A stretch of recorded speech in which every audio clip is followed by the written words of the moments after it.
On today's show of the Pathways to Wellbeing podcast, we are joined by the incredible Julie Nelson, the host of the Bewitching Tribe for Sacred You. Julie, who is deeply passionate about healing and personal empowerment, will share her journey of reclaiming her life as a woman, as a mother, and as a healer. This episode dives into the profound topic of reclaiming your life, a woman's journey to healing. Julie opens up about the pivotal moments that shaped her path, including the challenges she faced raising a daughter with life-threatening conditions, and how these experiences led her to discover the powerful tools like aromatherapy and astrology. May you enjoy today's conversation, and you are welcome to leave any feedback or comments. If you would really like to help Sacred You, please hit that subscribe button, give us a like, or check us out at www.sacredyou, that's the letter U, .love for more valuable resources. And have a beautiful day.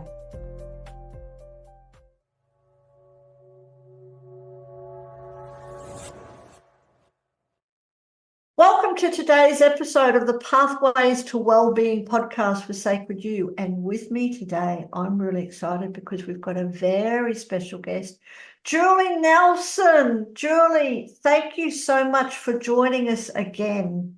Hello. How are you?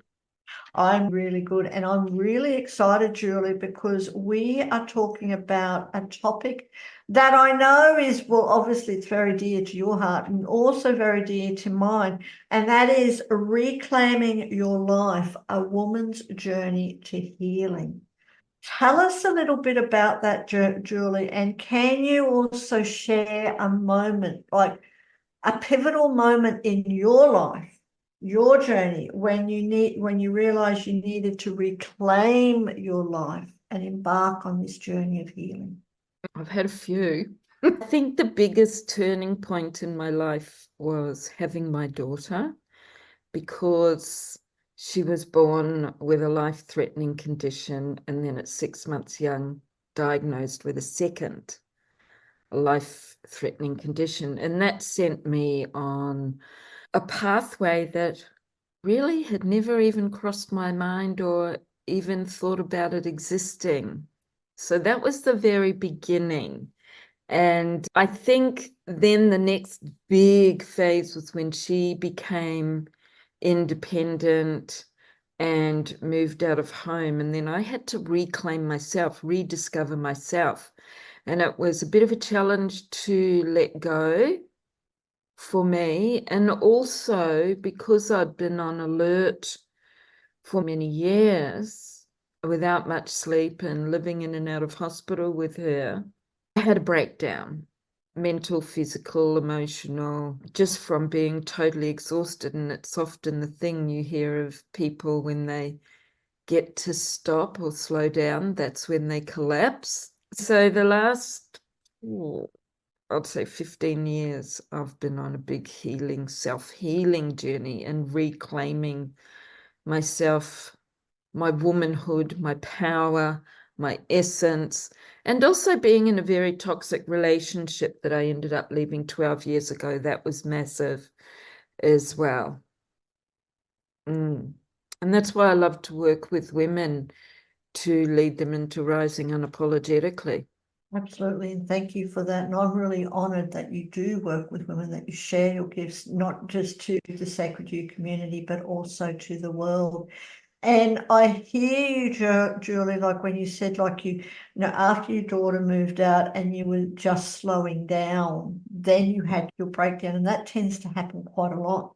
The adrenaline keeps us going, especially women. And then when we go, okay, we can have a break now, then the adrenaline is no longer needed and it all collapses. It does. We break. I'd love to know some tips and techniques that you use, because I do know that you're interested. So let's just talk about that for a little bit. What oils or what oils did you use, not just for your daughter and her healing process, but what about in your healing process, and what do you use now?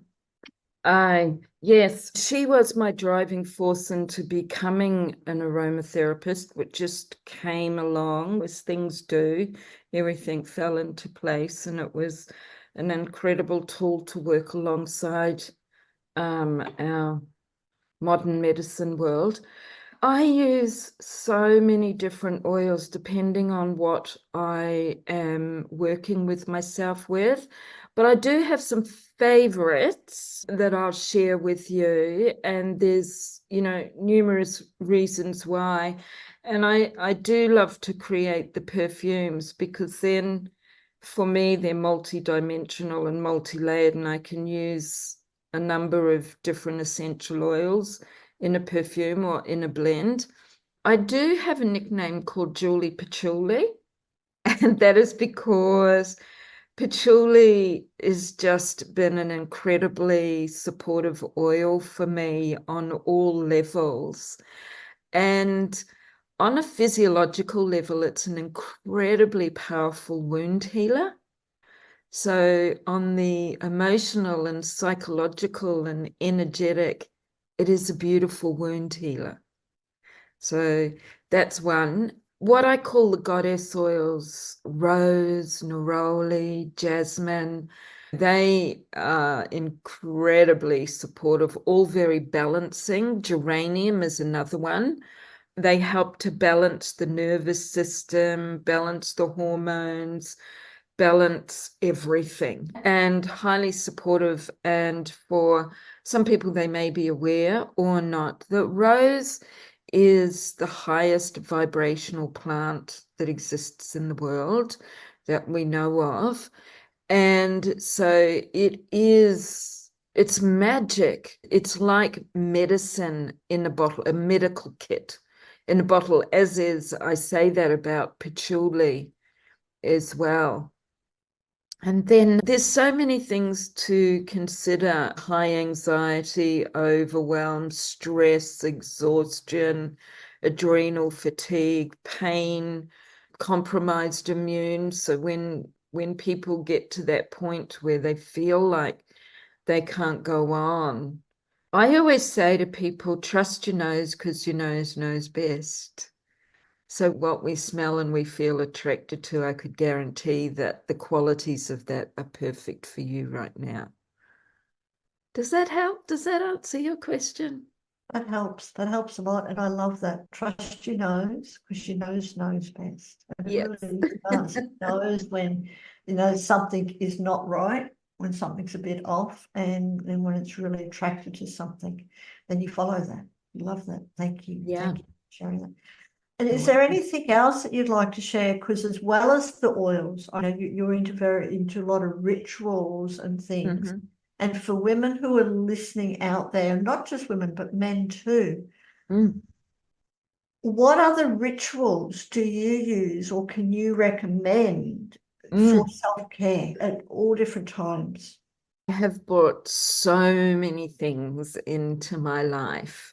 Meditation, and it's not that I sit there with with my knees crossed like a lot of people visualize that meditation is.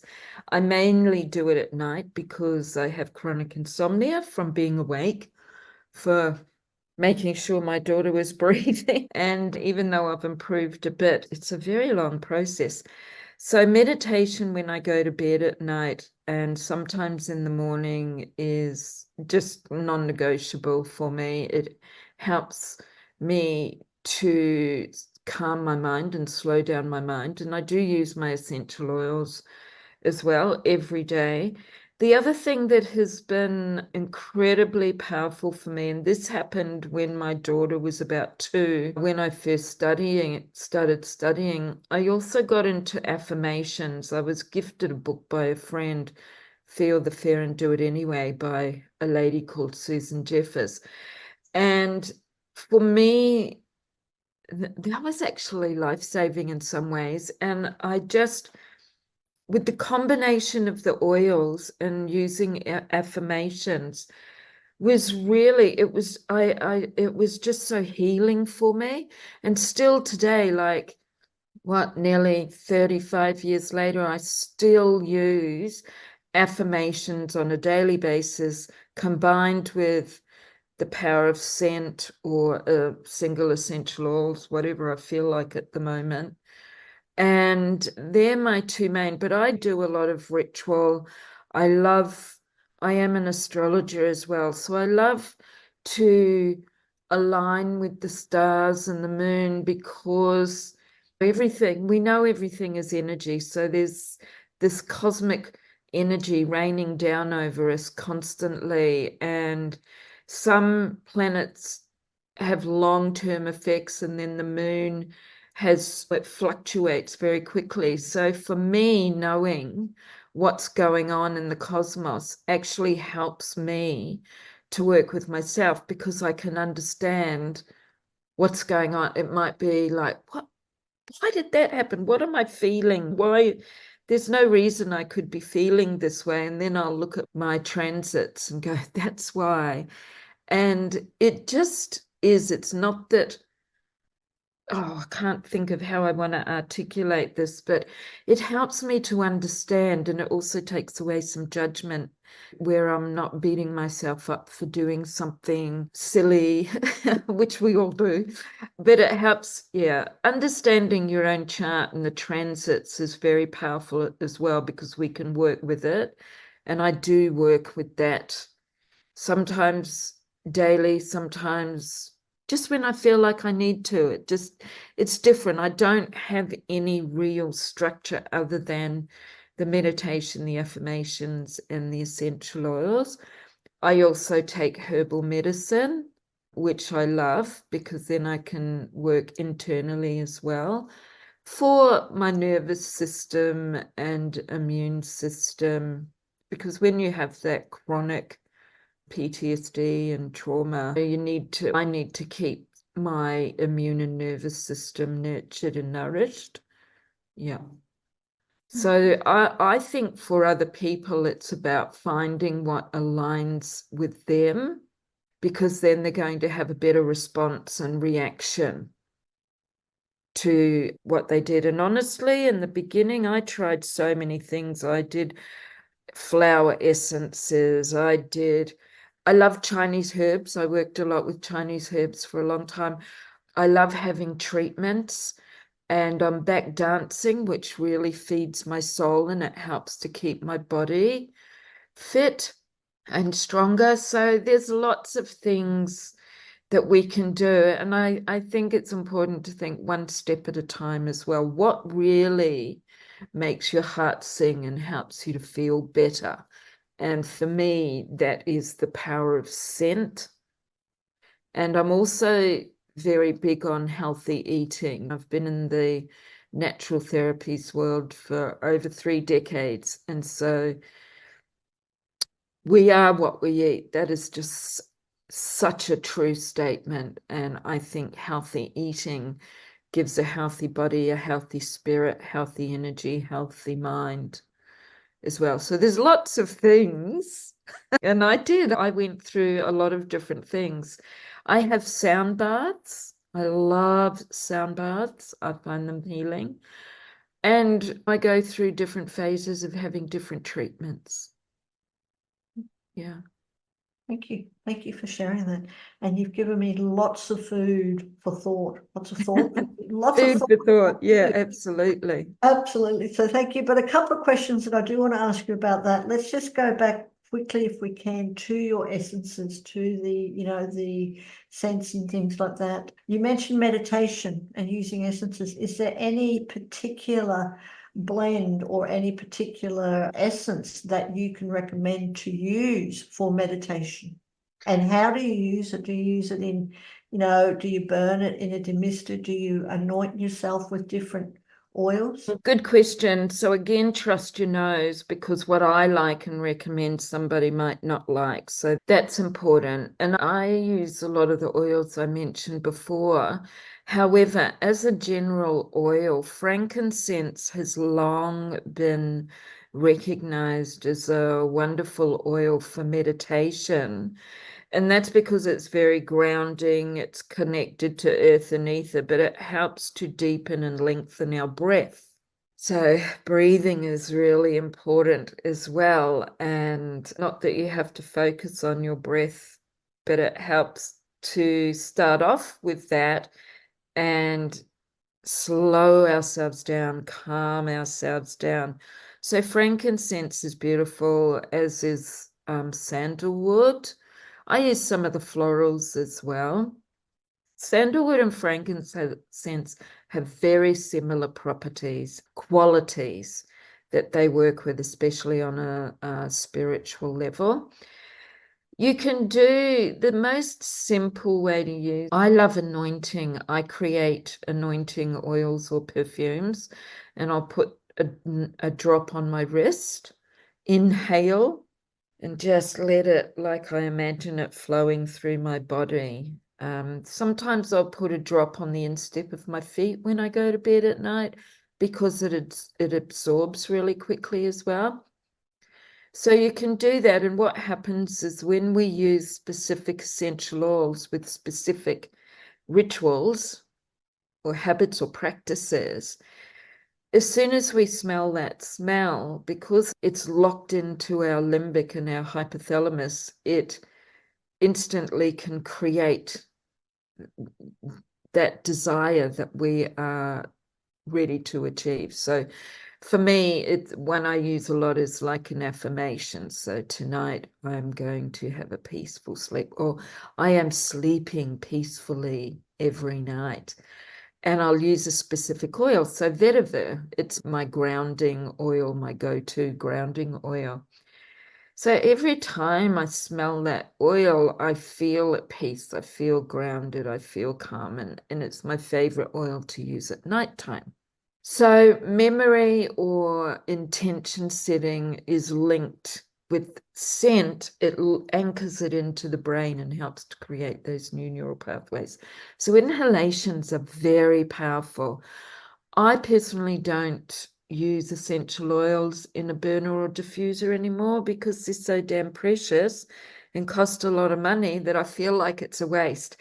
Although it can set an ambience and a very subtle aroma, doing instant inhalations when we need them is far more effective. So you can even inhale straight out of the bottle. Inhale it, sit, lie back if you want to meditate, or if you have an intention, speak your intention and then inhale again. Wonderful. Thank you. Some wonderful tips there on using different oils and things like that, which certainly do help us in all aspects of our life. And I'd like to move into your wonderful gift and your love of astrology. And you were mentioning like transit charts and stuff like that. So how has your work as an astrologer really influenced your personal understanding of healing and trauma? Can we use our charts to help us heal and overcome trauma?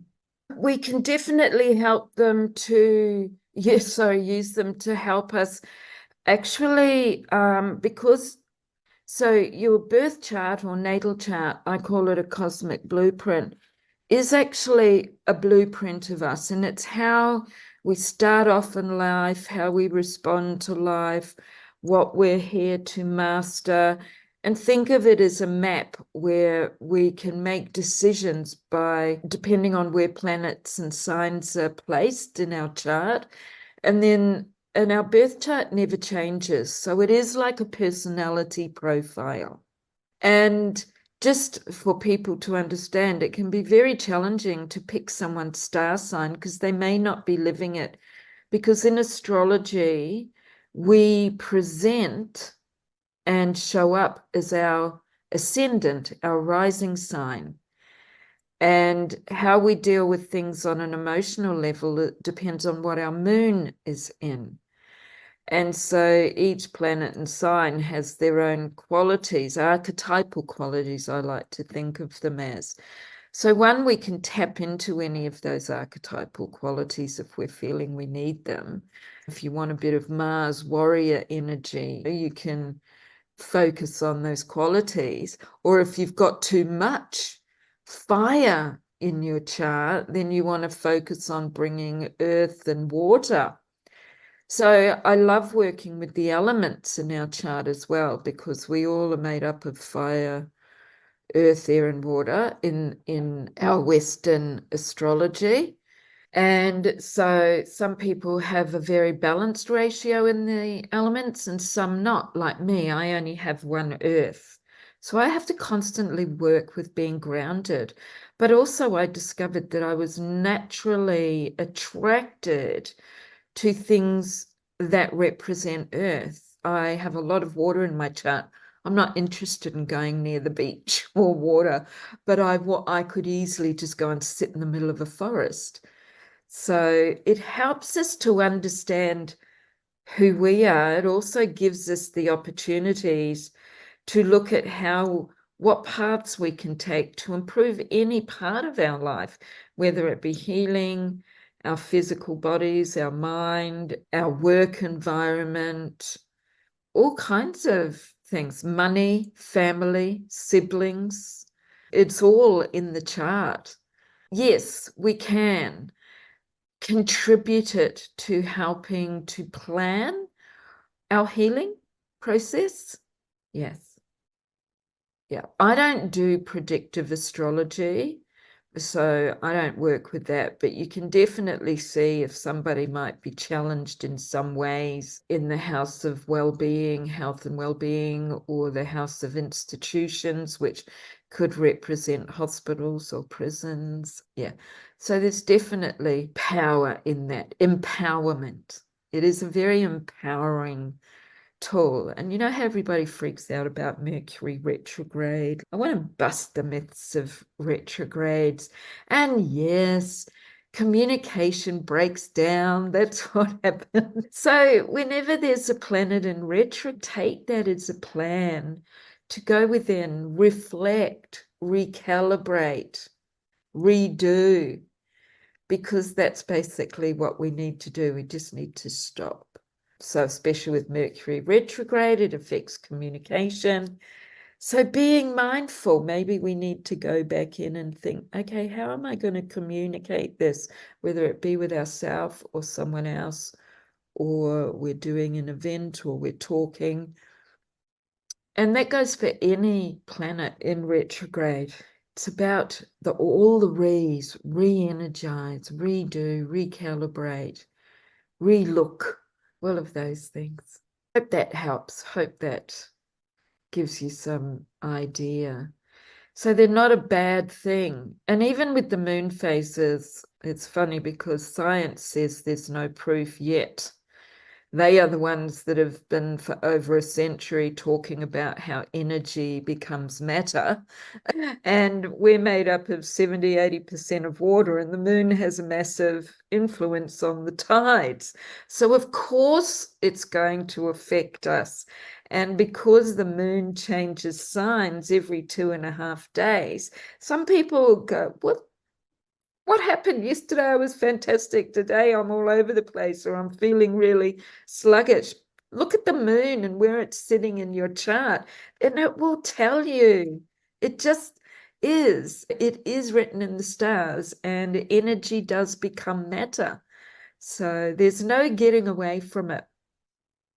No getting away from it. I remember when I studied astrology, and that was like 27 years ago. And my teacher was telling us about these two astronomers. They were French men. And so this is probably closer to 40 years when they did this. I'm not sure, and I can't remember their names. But they wanted to disprove astrology. Astrology and astronomy used to be connected, and then they divided. And so these two French astronomers were determined to disprove astrology. They spent 10 years researching and trying to disprove it, and they couldn't. They ended up writing a book on it. And look, some countries, some governments have astrology done. There's locational astrology. Oh, there's all sorts of things. It's so deep. There's layers upon layers. Oh, I love you, Julie. Really, I really love you, and thank you for that answer. And why I love you, I'm sitting here laughing is because you just totally answered my next question. First of all, thank you for sharing that. really. And, especially about how we can use our charts to help us to know, really, I think, to know how we can really move with the times, as in the Yes. days, the seasons, and the moon. And don't worry about Mercury retrograde, everyone who's listening. Take the time out and just relax. Nothing Yeah. bad's going to happen. But I'd love to go into the question a little, if you have anything more to answer, is that there's still people out there who are a little bit skeptical. And there's people who would Some that are a say lot. that, like you said, astrology and even aromatherapy lack that scientific credibility. Mm. Science doesn't know everything. I'm a skeptic until I see things. I always have been. So let me give you an example. They kept telling me that my daughter was going to die. And I just thought, I don't fucking think so, sorry. And at an early age, it's devastating. And she did nearly pass several times. And this is why I brought in everything I possibly could. And I professionally ended up lecturing in aromatherapy in Sydney for 13 years with Nature Care College back then, ACNT. I even lectured with Alabache with their beauty students. The thing is, there is no one way, and we need them both. And science doesn't know everything. If you look back on history, they're constantly changing things because they're rediscovering. And really, like anything, the proof is in the pudding. You have to try it. And this is why also we're all made up differently. We're all unique human beings. What works for one doesn't work for another. That's the same with modern medicine and traditional medicine. So I think it's about trust, it's about education. I swear by natural therapies. I don't believe they're the one and only, and I don't believe modern medicine by any means is the one and only. In fact, I believe in surgery, and there's so many things in modern medicine that can be done that natural therapies cannot do, and vice versa. So it's about bringing balance, educating yourself, and being open, because the thing is, our mind is very powerful as well. So if we don't believe something, it's not going to work for us, because our brain is so powerful that we can make that happen. Just as some people have been able to cure themselves by taking themselves out of society. There are some things that cannot be cured purely by the mind at this point. I don't think as human beings we're evolved enough yet. I also believe we're being held back. It's another thing as well. Be open, and why the hell wouldn't you try everything possible if you wanted to? If something's not working, try something else. Be open, because there's nothing woo actually about astrology or aromatherapy or natural therapies. There is a lot of evidence through doing and using. Just because science doesn't want to use it, and there's many reasons why too. It's been so divided. I've been on a long mission to bring both together. I was accused of negligence by the hospitals because I was using natural therapies, and I had natural therapists telling me I was doing the wrong thing. And you know what? They weren't me, and they weren't my daughter, and they weren't living our experience. And you know me well enough to know exactly what I said to them.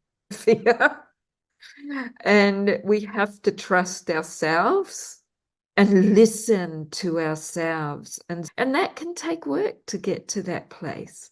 And sometimes we're forced into it. It doesn't always come easily.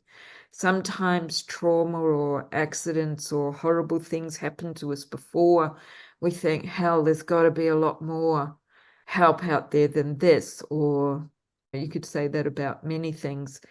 So I would say be open, try. And the other thing I want to say is that when you do want to work with natural therapies, understand that you need to go to professionals. There are a lot of charlatans out there that don't know what they're doing. And this is why we have a lot of poisoning reports and mishaps. And I can guarantee you that they're not from the professionals. They're from people that actually are not qualified. So be mindful of that. If you want to explore natural therapies, research with the right people. Google doesn't have all the answers. They have a lot of answers, but they're not always correct. Yeah. I couldn't go through my life anymore without having all of the natural healing, from energetic to spiritual to herbs to essential oils to sitting in Mother Earth. There is no way, when you're there, like, there's no going back. There is no going back. And it's a very powerful way to support yourself with healing. Thank you. And I'm just actually taking that in. You can feel the power of that. There's no other way to really support yourself with natural healing. And again, Julie, I think you've answered my next question. You're very good at doing this, if I can say. On your journey of healing, your pathway to healing, what has been your most unexpected lesson that you've learned? Oh, my most unexpected lesson. The first thing I had to do was love myself because I didn't. And I think the inner healing is the biggest journey and the biggest healing for most of us. My unexpected healing, I guess I never thought that, one, I never thought I was going to have a beautiful child and I would never take it back, that had so many physiological issues. She really is a miracle baby and she's 36 this year. And the biggest thing for me was learning to trust my instincts. That was my biggest learning, which of course has played a huge role in healing for myself and my daughter. Trusting myself. I think that would be the biggest. I don't know if unexpected is the right term, but because I didn't expect anything. When you're in that place, it's like you just keep moving forward because it's about surviving.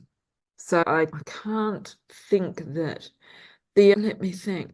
I'll tell you what, me as the woman that I am today, and I'm pretty proud of me and the woman I have become, and the strength and the wisdom that I have gained along the path of trauma, abuse, all kinds of different things, the thought of losing my daughter. I am a woman to be not to be reckoned with, is perhaps the better saying, because I've learned how to stand, and I never used to think about that. And I really love that. Like, I'm unapologetic, and I honestly, and I don't say this callously or egotistically, I've just come to a point, I've been through a lot, as many people have. I'm not by any means saying I'm the only one, and I'm not the one that's been through the worst either. But through these things, I don't care what other people think, if I'm a nut or crazy or I swear too much or I've got a big mouth because I get ranty about unjust things. I don't care. I want to contribute to making the world a better place. So I guess I never expected to be who I am, because I used to be not at home, but in public, because I was bullied and beaten. I've sexually abused, you name it. I just never expected that I would be this woman that can get up and talk about all these things and not give an F what other people think, because it's not my business what they think. And if they're triggered by it, then what I suggest is that, and I say this with loving intention, is reflect on yourself. because that's when we can do some great healing. If I get triggered by anything, the first thing I do is ask myself why I was so triggered, because that's my healing. I love it. And it's so very true. Thank you. And that is very true, if I can say, when we are triggered by stuff, to me, it's the universal life showing us that that there is still things to heal. And we can use some of the techniques that you've talked about to help us heal. So thank you for sharing that, Julie. It's been wonderful. And just a couple of other quick questions before we finish up. And let's move into the future. You've got all these beautiful things with the aromatherapy, your oils and astrology, and all the rituals that help you and I know help other women in their healing. But is there anything in the future that you're working on either personally or that you know of any future projects or anything that you're really excited about and can really impact the lives of women in just their lives and their healing as well? I'm working on a few things, as I love to bring women together, and I am a voice for women. I have this year been through some years, there was a very real chance that I could possibly not have somewhere to live, and we know that there is a housing crisis, and at the current time it is affecting women 55 and over more than anybody else. There's men, there's younger women, there's mothers and children that are all being affected. So I have recently volunteered and joined our Blue Mountains Community Lands Trust because we want to make a difference. And there's a few community groups starting up like that. And we're in the very baby stages, but actually Scenic World up here reached out to me, and we're having a meeting with them next week because they want to show their social responsibility by supporting the Community Lands Trust, which is fantastic. And there's some very successful ones around Australia. And I am an advocate for women. I'm an advocate for mothers with children. I'm an advocate for animals. So there's a lot of things that we can do to help. So they're really super important to me. And affordability, housing affordability is on our agenda with the Community Lands Trust. So that's really big. And also for my own personal stuff, I'm running a Beltane festival up in the Blue Mountains, if I'm allowed to share about that. And it is again about, because I am a practicing witch, I've been a witch all my life, and that's where all my ritual comes in, and working with the stars and the moon and the seasons, the wheel of the year, and honoring Mother Earth, because that's what it is for me.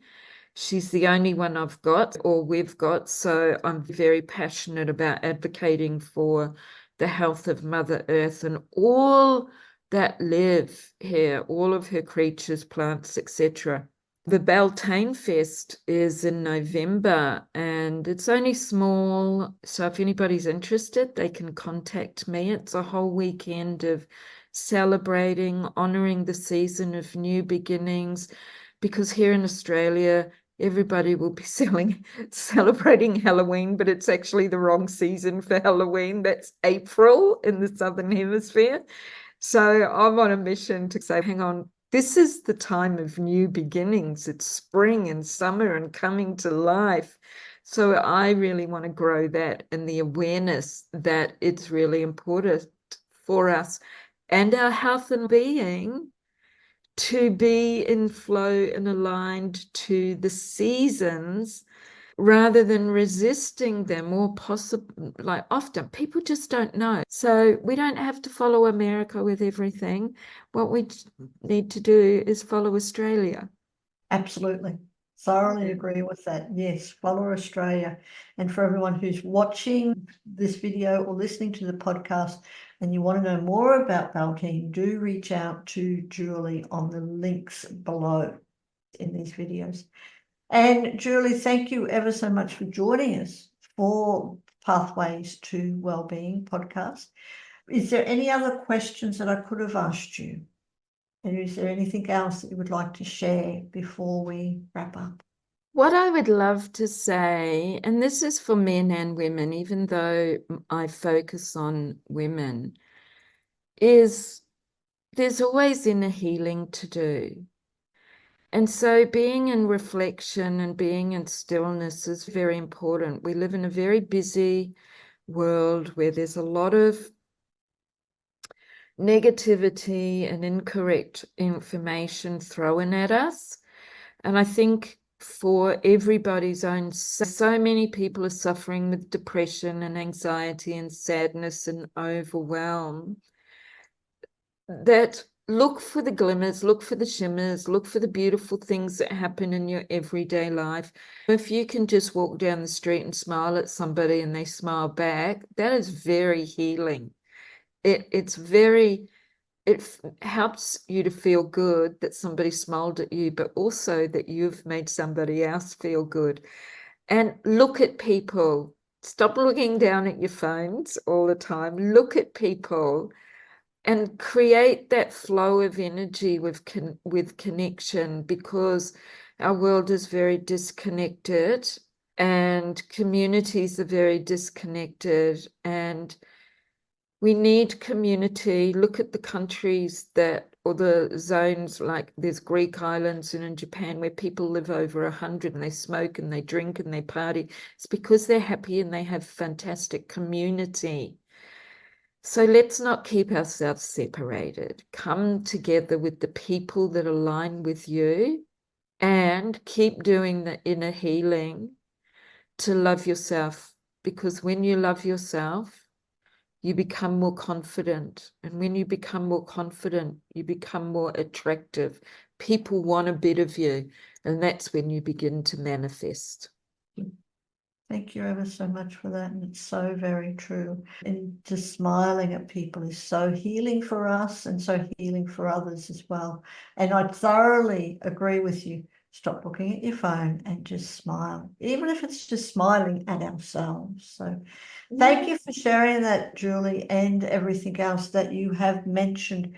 Now, I really just like to take a moment just to really honor you for everything that you've done for yourself, for your daughter, and for the world, to bring in your wisdom in sharing your magic and your passion with magic and oils and astrology, all things about astrology. So again, for anyone who is listening, reach out to Julie. If you don't know about your natal chart or astrology or how your transits can help you in your daily life, click on the links and reach out to Julie and have a cup of tea or find out all about oils as well.